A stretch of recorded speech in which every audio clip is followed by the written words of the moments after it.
It was a rainy morning on Beechwood Lane. The boys woke up and looked outside the foggy, dreary day.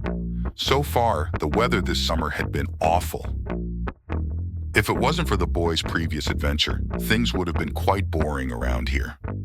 It had been over a week now since the boys returned from a strange land called Arkins, where they made some new friends. They missed Bradley, who they called Beach Guy, and his adopted brother named James. The land of Arkins was a beautiful place, especially Drendon, thought Cooper. He thought about the place often and the girl he met at the pizza shop. He missed his favorite drink, Chiffant, and his awesome saber Benito had gifted him. Cooper and Wesley walked out to the dining room for breakfast. Their dad was at the dinner table reading a newspaper. A plate of glazed donuts sat in the middle of the dining table. Morning, boys. Grab a glass of milk and have a seat. Mom made donuts. Cooper and Wesley poured a glass of milk and sat at the table. They each grabbed a glazed donut. Their mom made these donuts from scratch. Wesley grabbed an extra one. They were his favorite, orange glazed. The boys had done some digging, like they promised their friends they would.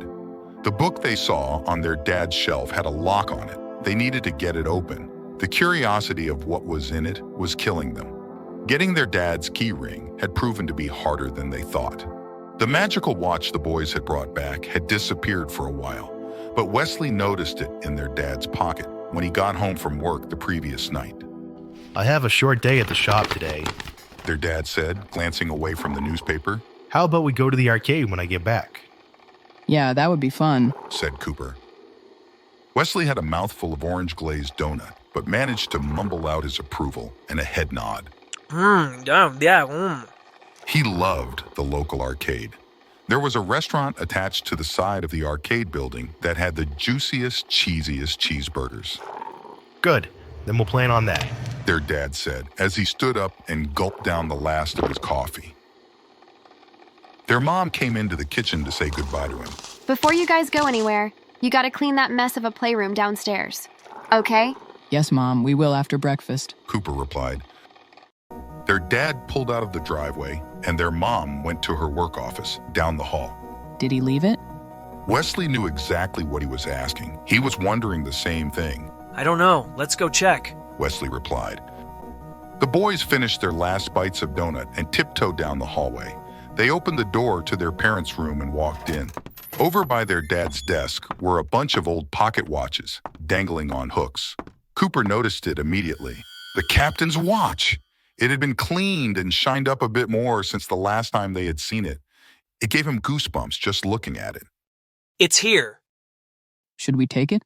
Cooper asked, already knowing the answer to his question. As he walked over and removed it from the hook, his fingers rubbed the familiar ship etching on the back. It felt good in his hands again. Why was it back here? If it's working now, why did their dad still have it? Something in the back of Cooper's mind told him there was more to their father than they realized. He was tall, quiet, and fit. He had dark, wavy hair that was always a bit long and unkempt. He normally had a bit of unshaven stubble on his face. A very calm man, but held a strong, mysterious demeanor that demanded respect. The boys never disobeyed him. Cooper remembered spending beach days with the family. His dad would always wear a shirt, even when swimming. Cooper always found this odd until, one evening, he walked into his dad's room while he was changing shirts and saw that his back was covered in strange scars. His dad noticed him staring at the scars. Burns from a fire when I was younger, was all he said. It was never brought up or spoke about again.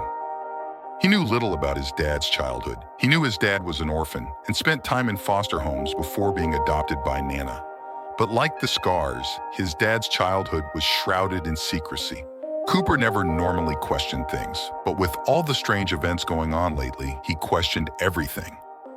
The boys took the watch and went downstairs to the playroom. We'll be downstairs cleaning up, Wesley called out to their mom.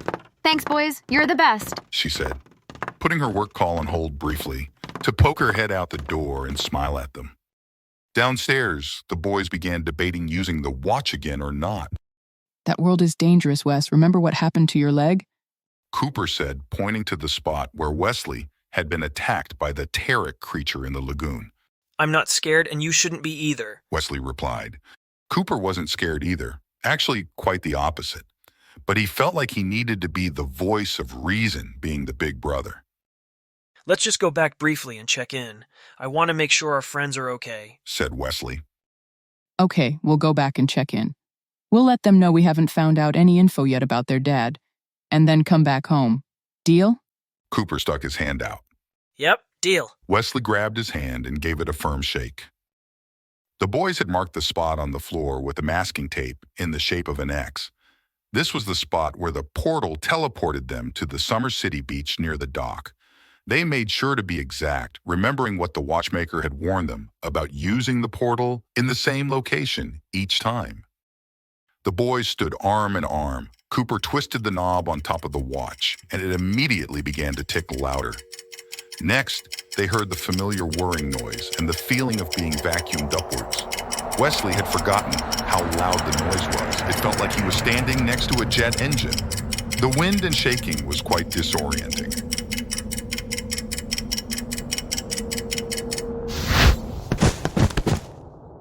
They landed face first in the sand this time. At least the sand helped break their landing, Wesley thought, as he spit sand out of his mouth and rubbed it out of his hair and eyes. I don't think I'll ever get used to that. Cooper said, coughing out sand and dusting himself off. They were on the same spot of the beach as the last time they visited.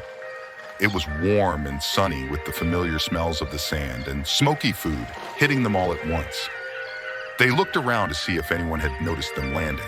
Not this time. A few strange creatures waddled by them on the way down to the beach, not paying any attention. A familiar funny voice called out to them from the distance. Well, I'll be darned. I knew you guys would come back. It was Beach Guy. But where was he? The boys looked around everywhere. There was a new food stand not far from where they stood, and they saw a hand waving from behind the counter. Beach guy. Wesley yelled. The boys raced over to the small food stand. Is this place yours? Cooper asked. Sure is. Mine and James. We decided we needed to make some extra money to help fix the damage from the ship after our last adventure. I wanted to put it over here near the portal in case you guys ever came back. Beach Guy said. Cooper looked over the menu. There were fresh fruit options as well as some grilled food they had never heard of. What's Baraz? Asked Cooper, pointing to an item on the menu. Let me cook some for you, and then I'll close up shop so we can catch up. Beach Guy said. Sounds good. Said Wesley. The boys noticed Beach Guy's little grill was fueled by the servant scales. They watched him chop up a long piece of meat and then put it on the grill. He then pulled out a couple hollowed-out pieces of bread, similar to a small bread bowl. He dropped the meat and some cheese inside the bread bowl and closed the top of it with another piece of bread before toasting both sides. While he was doing all this, at another station directly behind him, he chopped up some purple chiffon plant and began to brew it in some hot water. The boys watched in amazement. They had tried Beach Guy's food before, but seeing him in action was a different story. He was fast, methodical, but with a mix of flair. The boys took the tray of food and sat down near the water, looking over Summer Sea. Beach Guy closed down the shop and joined them. The baraz was delicious. The center was soft and full of delicious meat and cheese, but the outside had a perfect crisp. There was a slight spiciness to it as well. The boys ate their snack and drank the chiffon. Cooper had missed this the most. Beach Guy informed them a few months had gone by since they left. The Terek attack on Wesley had caused tensions between the Sword Alliance and Silverbeard, causing the allied towns to heighten their security. James joined a crew from nearby Talus Islands just a few weeks ago. They were servant fishermen that traveled to a southern island called Myth. James had clues that their father had visited Myth right before his disappearance. He wanted to find out more.